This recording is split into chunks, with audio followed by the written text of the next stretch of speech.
Oke, welcome back to my channel, gengs. Apa kabar semuanya? Kali ini gue lagi ada sama dokter, seorang dokter yang sudah sangat-sangat saya idolakan, dokter spesialis olahraga. Beliau sudah banyak sekali pasien-pasien yang berobat sama dia. Namanya Dokter Z. Ya, Iya. halo. Halo Dokter Z. Ya, Oke. Apa kabar dok? Malam.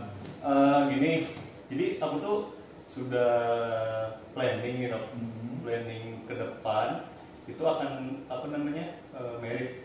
Oh iya, Nah, jadi singkat cerita saya tuh mau merit, kemudian pengen ngecilin badan.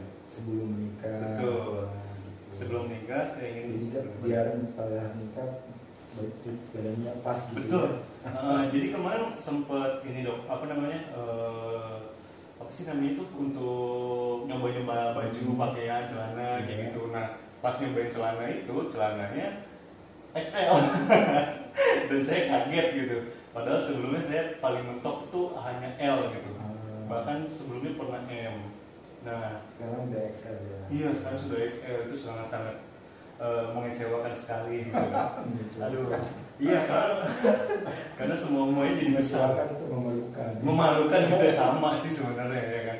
Nah, jadi sebenarnya hari ini adalah hari minggu kedua saya diet dok. Jadi saya diet itu dari 2 minggu yang lalu. Minggu pertama itu saya nurunin berat badan selama seminggu turun 2 kilo.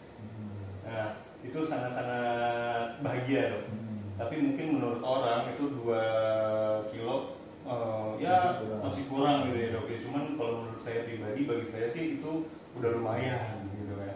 Nah, kemudian dari situ itu 1 minggu itu saya rutin olahraga dok. Rutin olahraga, diet juga agak diperketat gitu. Tapi ada cheating day juga dok. Ada cheating day yang sebenarnya cheating day-nya ini makan yang kotor sih sebenarnya.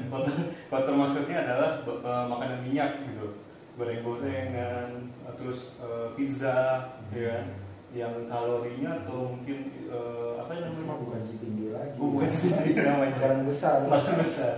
Nah, jadi padahal kayak gitu aja bisa loh dok, bisa turun 2 kilo gitu. Oh, padahal ada cheating day-nya. Iya gitu. Nah, pada saat minggu berikutnya gitu, saya mencoba untuk diet doang dok. Hanya diet makan aja gitu loh. Makan cuma siang, jadi saya nggak sarapan. Malam pun dimaksimalkan jam 7. Nah, jadi saya berpikir bahwa perlukah kita olahraga atau hanya diet aja. Nah, ternyata begitu minggu berikutnya atau minggu ini saya timbang, jawabannya adalah nggak turun sama sekali berat ya. Karena diet doang. Ya, karena hanya diet saja gitu loh. Akhirnya kemungkinan pemikiran awam saya ternyata emang harus olahraga gitu loh. Nah, makanya saya mau konsultasi nih sama Dokter Z, apakah kita harus diimbangi olahraganya atau diet aja itu perlu cukup, nggak perlu olahraga, atau olahraga aja diet nggak usah kayak gitu. Menurut dokter gimana? Itu pertanyaan pertama nih. Iya, pertanyaan pertama. Jadi efektivitas kebugaran badan itu sebenarnya didapat apabila 2 cara itu dilakukan. Yang pertama dengan cara olahraga, Yes. dan diet. Apabila cuma dilakukan salah satunya saja, itu pasti tidak akan efektif. Gitu ya. Pasti tidak efektif. Dan sudah terbukti kan tadi selama seminggu cuma diet saja ternyata tidak turun. Tidak turun. Kenapa? Karena nggak ada pembakaran. Oh ya. Gitu ya, pembakaran apalagi kan nggak ada aktivitas sama sekali. Di rumah saja. Kalaupun turun, karena dietnya sangat ketat, justru tidak bagus malah untuk kesehatan. Jadi kalau misalnya diet diperketat, lebih ketat dari yang sekarang ini dilakukan, dan itu berlangsung selama berminggu-minggu, bisa saja turun, tapi justru untuk kesehatan nggak bagus. Oh, Tidak bugar, nggak fit gitu ya. Jadi justru merusak kesehatan. Oh gitu. Oke. Jadi, Tapi kalau itu cuma daya doang. Dan kalau olahraga pun juga, yeah. itu saya yakin tidak akan efektif juga. Kenapa? Karena olahraga tapi tetap makanannya tidak banyak. Yang masuk sekian, yang dibakar sekian, ya tetap aja juga nggak ada perubahan pasti. Oke. Gitu ya. Jadi menurut saya ini antara olahraga dan daya itu harus seimbang, harus dijalankan dua-duanya kalau ini menurunkan berat badan. Jadi harus seimbang teman-teman. Iya. Ya. Nah kalau misalkan olahraga iya, cuman makan diet iya dok. Cuma pada saat diet itu pas kita makan sekali makan banyak. Sekali makan banyak. Yes. Diet itu kan macam-macam sebenarnya. Cara kita diet itu bisa dilihat di mana saja, di YouTube atau di mana pun, itu ada beberapa macam cara diet. Tapi menurut saya apapun cara diet kita, selama yang kita masukkan ke dalam tubuh kita itu kalorinya ditakar, disesuaikan dengan kepengeluaran energi yang kita lakukan. Misalnya gini, tadi ditanya kalau misalnya sekali makan lebih banyak, it's okay, nggak ada masalah sebenarnya. Cuma apa yang dimakan itu pada saat hari itu juga kita udah melakukan pengeluaran nggak? Udah terjadi pembakaran juga nggak pada hari itu juga? Jadi cara diet yang cuma sekali makan dan banyak tapi tanpa disertai dengan olahraga, balik lagi tidak akan ada gunanya juga. Jadi intinya kalau kita makan harus dibakar gitu. Intinya ada yang masuk, ada yang dibakar. Dan kalau dibakar. boleh sih yang dibakar lebih banyak. Kenapa? Karena kan kita seperti tadi Ihsan bilang, celananya udah XL, berarti lemak-lemak yang membandel itu yang udah tinggal di dalam tubuh itu udah banyak. Itu yang harus dibakar. Gitu ya. Nah kalau cuma yang dibakar itu adalah makan pada saat hari itu juga, kapan dibakarnya yang dalam membandel itu kan? Iya benar. Jadi energi yang masuk kalau boleh pembakaran lebih banyak supaya bisa membakar tuh lemak-lemak yang udah bertahun-tahun. Betul. Itu teman-teman, itu catatan ya untuk saya juga sebenarnya. Nah kemudian nih dok, pada saat kita lagi diet, kita udah olahraga juga. Bahkan kalau saya sebutkan di awal itu saya makan maksimal jam 7 malam gitu. Sebenarnya maksimal makan malam itu jam berapa sih? Nah kalau ngomongin masalah diet lagi nih, kan jumlah sehari itu harusnya totalnya dihitung ya. Kira-kira saya berapa nih total kalori yang saya konsumsi. Nah kalau ngomongin jam makannya, kita ngomongin juga masalah metabolisme tubuh. Perlu diketahui bahwa setelah jam 7 malam metabolisme tubuh itu sebenarnya udah berhenti, dia istirahat juga.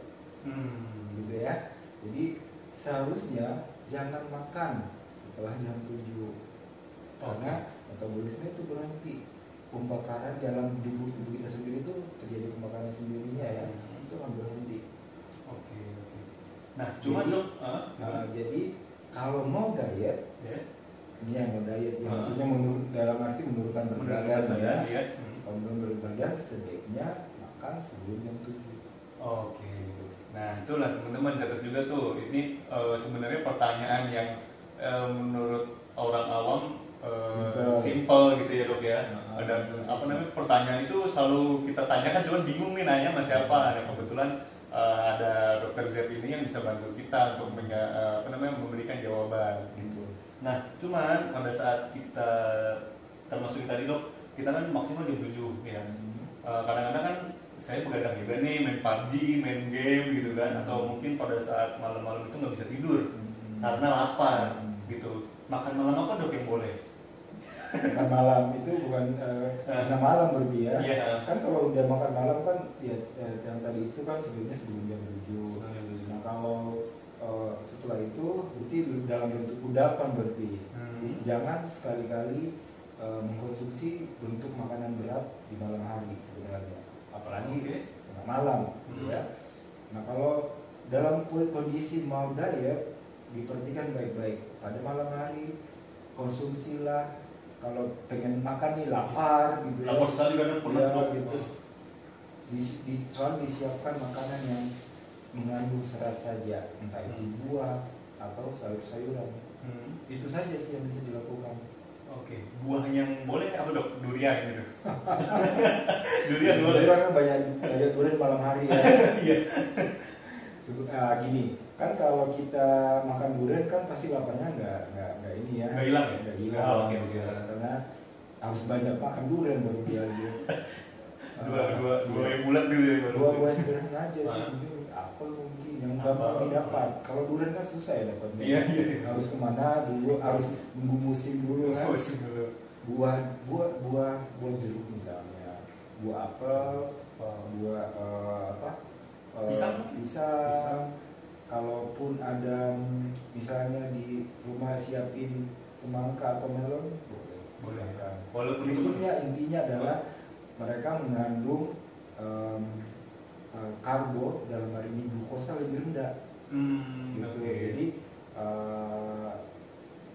tidak akan sebanyak apabila kita makan makanan berat. Oke. Walaupun itu buahnya manis juga nggak apa-apa ya dok ya? Buah manis ada glukosanya tapi tidak sebanyak karbo dari makanan berat. Oke deh kalau gitu. Udah berapa tuh? Udah 3 pertanyaan nih ya. 3 atau 4 deh ya. Iya. Itu udah salah satu masukan juga untuk saya. Kemudian ini dok, kalau misalkan tadi saya tanya juga di depan, kalau saya itu makan maksimal jam 7 pribadi. Kemudian bahkan saya sampai ekstrim dok, minggu pertama itu saya nggak makan pagi, jadi langsung makan siang itu jam 12. Itu sehat atau apakah emang kita harus sarapan atau yang saya lakukan itu benar gitu? Oke. Gini, mungkin kondisinya sekarang ini kan lagi COVID ya, jadi biasanya kalau orang bangunnya pasti agak siang gitu ya. Iya, benar. Karena nggak bekerja, malam biasanya begadang, jadi bangunnya agak siang. Jadi kadang sarapan itu di skip. Betul. Satu hal, pada saat kita lagi bekerja dalam kondisi bukan COVID nih, sebaiknya jangan pernah men-skip sarapan. Berarti salah guys. Tapi saya boleh katakan dimaklumilah karena sekarang kan kondisinya beda ya. Boleh sekarang. Kondisinya beda, tidak sarapan karena intinya gini, kalau kita sarapan kan energi yang kita mau pakai untuk bekerja. Pada saat setelah sarapan kan sampai siangnya. Iya. Justru kalau nggak sarapan siangnya pasti makannya banyak banget. Oh iya benar sih dok, itu juga saya ngerasain. Jadinya justru makannya banyak banget. Sarapanlah, tidak harus banyak sarapannya, tapi pada saat siangnya justru sedikit makannya. Oh gitu. Karena energi yang kita merasa nggak terlalu lapar jadinya di siang hari karena udah ada energi yang masuk di pagi hari. Saya maklumi sekarang kondisi COVID, boleh nggak sarapan karena memang nggak akan digunakan energinya ya. Iya, betul. Cuma pada saat siang toh nggak ada energi yang keluar, janganlah makan banyak di siang hari gitu. Oke, nah kalau misalkan sarapan yang baik itu kayak apa sih dok? Sarapan yang baik.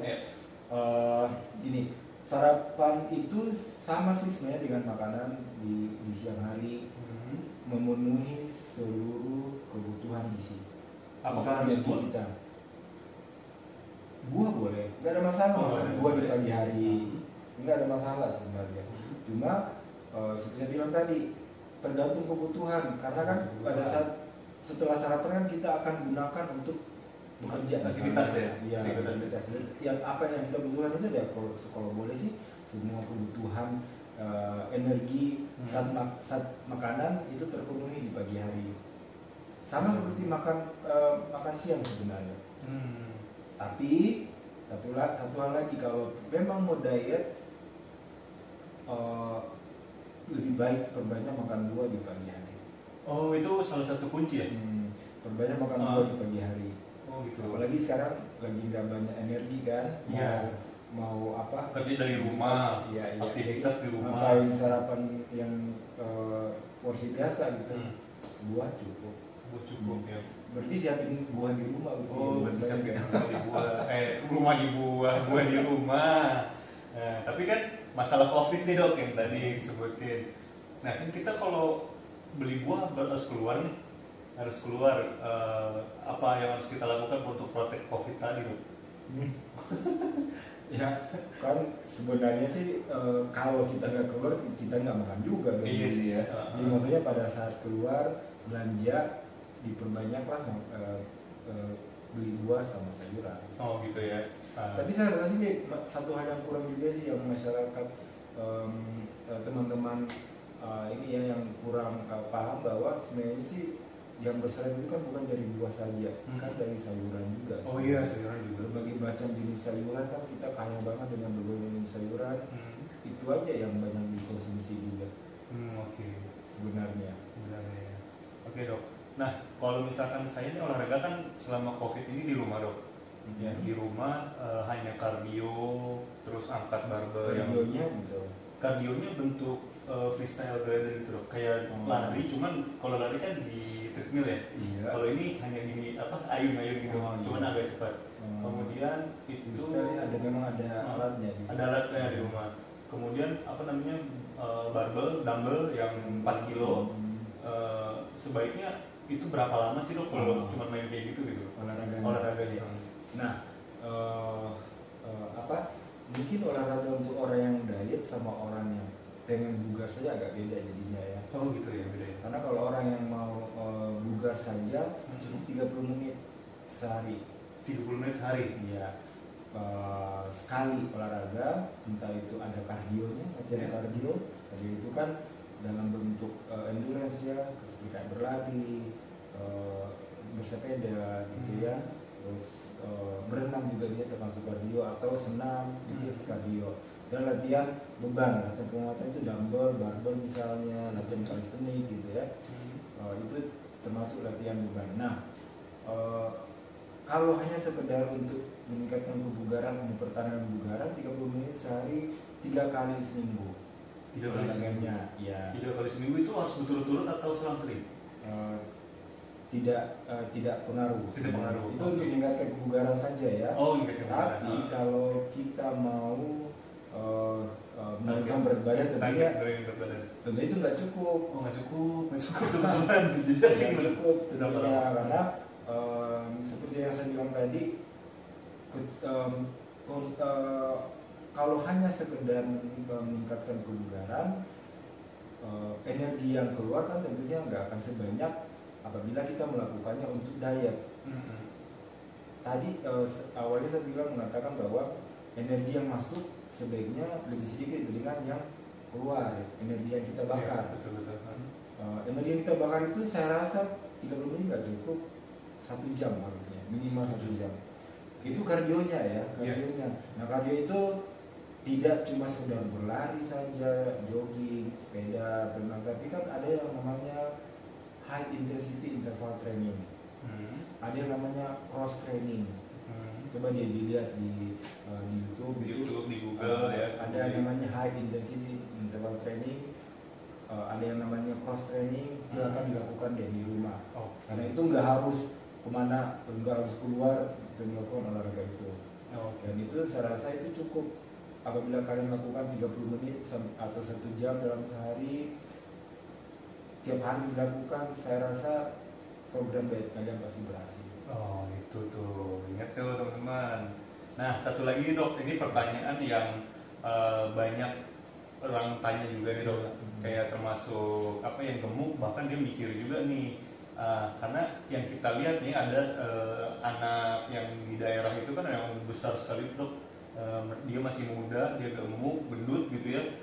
Dilatih sama profesional, sama Om Adirai. Nah, ya gitu. Nah kalau saya namanya Arya ya. Nah, dia itu kan gemuknya memang sudah besar sekali gitu dok. Sampai bahkan saya dengar juga operasi lambung, pengecilan lambung. Nah, apakah kita itu harus seperti itu juga atau gimana dok? Kalau kasus ada kan bukan cuma dia saja Pak, ada banyak ya kasus. Banyak saya. Tapi dia salah satu yang memang diprogramkan untuk bukan cuma program berat badan sih sebenarnya, tapi lebih kepada bentuk tubuhnya diubah. Nah, itu dia butuh banyak proses untuk sampai sekarang ini. Beratnya sekarang berapa dia? Sekitar 80-an ya, 80 ke bawah ya. Dari 300? Iya, dari 200-an. Nah, itu prosesnya panjang, butuh proses operasi berkali-kali. Jadi bukan cuma sekedar tiba-tiba diet juga, karena kalau tiba-tiba diet justru merusak nanti kesehatannya dia. Jadi dia prosesnya pelan-pelan. Itu kita sebutnya dengan special case ya, kasus yang khusus. Butuh proses yang panjang, butuh operasi berkali-kali untuk bisa sampai sekarang. Tapi gunanya untuk apa sih dok operasi lambung itu? Karena kalau dia makan, lambungnya kan bekerja. Lambungnya kan dia sebenarnya kapasitasnya banyak. Kapasitasnya dia nggak kenyang-kenyang. Oh gitu. Jadi ini dikecilin tuh biar ngerasa kenyang lebih cepat gitu ya? Ya betul. Oh. Tapi itu cuma salah satu proses operasi. Banyak jenis operasi yang dilakukan, termasuk pengambilan kulitnya segala macam, lemak segala macam dikeluarkan, dan itu prosesnya panjang sampai sekarang ini. Dan Adere kan cuma tugasnya setelah berat badannya sudah berkurang kan sebenarnya, jadi hanya tugas untuk pembentukan tubuh. Seperti saya bilang tadi, dia bukan hanya sekedar turunkan berat badannya, tapi bentuk tubuhnya benar-benar harus diubah. Oh gitu. Karena pasti lemaknya kan kulitnya kan pasti sudah iya, dan itu nggak mungkin lagi nggak mungkin dia hidup dengan kondisi seperti itu. Kulitnya itu harus dikeluarkan, dioperasi. Tapi kalau misalkan oke lah, kalau saya kan mungkin nggak sebesar Arya ya dok ya, atau yang lebih besar dari saya, mohon maaf ya. Nah, pada saat saya mengecil ini atau turun berat badan, itu pasti ada lemak berlebih atau enggak? Berapa? Lemak berlebih, kulit berlebih atau enggak? Nah, itu pentingnya kita menurunkan berat badan secara perlahan. Jadi tidak langsung tiba-tiba. Oh, jadi nggak langsung jebret gitu ya? Kenapa? Karena kulit itu perlu adaptasi, gitu ya. Jadi kalau kita turun berat badan, turun pelan-pelan, kulit itu akan beradaptasi pelan-pelan juga. Jadi dengan harapan bahwa kulit-kulit bergelambir itu kita tidak temukan. Oh gitu. Tapi makanya sih sebenarnya saya lebih setuju dengan penurunan berat badan yang pelan-pelan, tapi lebih kepada mengubah gaya hidup, dan itu akan long life, itu akan terus-menerus turun terus-menerus sampai akhirnya suatu saat nanti stabil. Dibandingkan dengan tiba-tiba turun dalam waktu 1-2 bulan, tiba-tiba turun 10-20 kilo, habis itu tidak ada maintenance-nya, kulit langsung bergerambil, tiba-tiba gaya hidupnya berubah karena dia merasa sudah turun berat badannya, naik lagi. Itu yang saya pernah saya alami loh. Iya, jadi waktu itu saya pernah kurus lagi, tapi ngerasa udah tenang, udah nyaman dengan body yang segitu, akhirnya makannya nggak jelas lagi gitu. Iya. Padahal kan sebenarnya yang paling penting adalah mengubah gaya hidup sebenarnya. Karena itu lebih long life, lebih terus jangka panjang gitu ya. Nah, intinya adalah jangan takut kulit bergelambir. Yang penting turunkan dengan pelan-pelan. Kulit akan beradaptasi kok nanti. Jadi nggak perlu operasi lambung, nggak perlu operasi kulit, ya kan? Dan setahu saya bener nggak sih dok, kalau kita olahraga itu malah jadi muka kita juga lebih cerah, kita lebih fresh gitu dilihat orang. Jadi biasanya kalau ini kan itu udah kilo, tapi kok sekarang kurusan jadi lebih bersih gitu. Itu bedanya orang diet menurunkan berat badan dengan cara diet doang, atau dengan cara olahraga. Kalau menurunkan berat badan dengan cara diet saja, itu akan kelihatan wajahnya tidak cerah pasti. Kenapa? Karena tujuan dari olahraga sebenarnya adalah untuk mengencangkan telomer yang ada di kulit kita. Makanya kalau orang yang menurunkan berat badan tapi dengan cara yang bagus, dengan cara diet plus olahraga, pasti wajahnya akan lebih cerah. Kenapa? Karena telomer-telomer yang ada di kulit itu dia mengencang. Hal dibandingkan dengan hanya diet doang, kalau diet doang itu yang terjadi. Jadi tidak cerah kelihatannya. Oke. Tapi kalau untuk suplemen kayak gitu perlu nggak sih? Suplemen apa? Misalkan untuk nurunin berat badan, fat burner. Kalau itu bisa jatuhnya lebih cepat ya? Bisa mempengaruhi, cuma untuk apa melakukan itu kalau kita sebenarnya bisa melakukan dengan olahraga diet cukup pasti bisa. Oke. Gitu ya. Iya. Nah, jadi kalau memang sudah hopeless ya, udah melakukan segala macam cara, mungkin ada faktor keturunan, mungkin genetika, gemuk, terus tidak bisa lagi, mungkin bisa dengan cara bantuan seperti itu mungkin. Oh gitu. Oke dok, satu lagi nih dok. Ini sangat-sangat menarik nih. Apa lagi? Saya kan termasuk salah satu turunan yang gemuk. Walaupun sebelumnya saya pernah kurus ya. Nah maksudnya bisa nggak sih walaupun turunan gemuk itu bisa kurus? Genetika gemuk. Iya. Tapi kalau dulu pernah kurus, saya rasa itu bukan genetika sih. Tapi kurusnya itu nggak kering dok, tetap basah gitu. Oh itu basah. Ototnya tetap basah gitu. Ini, ya mungkin kadang nggak latihan penguatan aja kali waktu itu. Oh. Kan latihan penguatan kan akan terlihat bahwa kulit ototnya kan nampak kan sebenarnya kering maksudnya. Jadi waktu itu mungkin kurus karena mungkin bukan karena lebih ke latihan penguatannya. Nah makanya kalau mau menurunkan berat badan, jangan cuma kardio saya tapi latihan beban juga. Karena tujuan latihan beban kan meningkatkan massa otot. Kalau massa otot meningkat, metabolisme pasti akan meningkat juga. Jadi walaupun kita istirahat karena otot kita terbentuk, metabolisme meningkat kan, terjadi perbakaran sendiri. Jadi itu tujuannya latihan kekuatan. Nah kalau masalah tadi faktor genetika, sebenarnya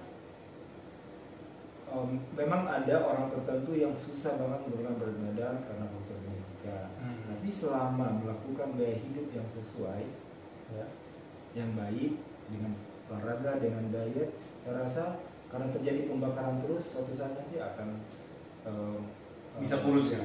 Cuma kan banyak orang yang hopeless, kadang udah 2 bulan, aduh kok nggak turun-turun nih, jadinya akhirnya ini lagi, maksudnya malas lagi, naik lagi kan. Padahal sebenarnya kalau itu ditekunin berbulan-bulan, suatu saat nanti pasti akan turun. Kuncinya sabar ya.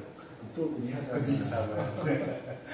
Oke, jadi itu banyak sekali ya ilmu yang kita bisa terima serap dari Dr. Z. Mungkin itu aja dok. Terima kasih sekali.